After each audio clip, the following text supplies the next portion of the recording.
داستانهای کهن، آن زادگاه این زبان ناب اجداد و نیاکانه.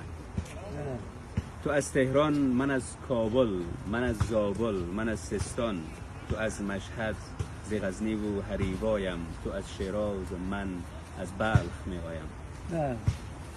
اگر دستی حوادث در سری من تیغ می کارد، وگر بیداد و استبداد می بارد، نوایم را اگر دزدیده اند از من، سکوتی تیره‌ای در خانه خورشید گسترده است گردامن.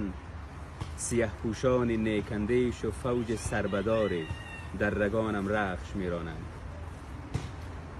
مرا بشناس، من آنم که دماغم بوی جوی مولیان دارد و آموی میان سینه ام پیوسته در فریاد جریان است و در چین جبین مادرم روحی فرانک می تپد.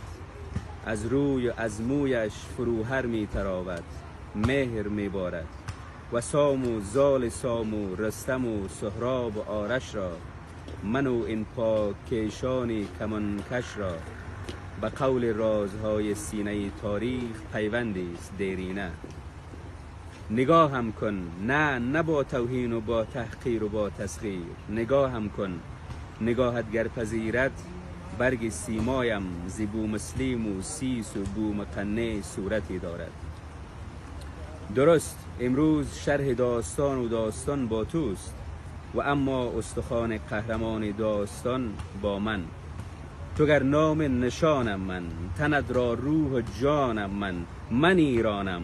خراسان در تنی من می تپد، پیوسته در رگهای من جاری است. بشناسم بنی آدم گر از یک جوهرند، ما را یکیتر باشد آن گوهر.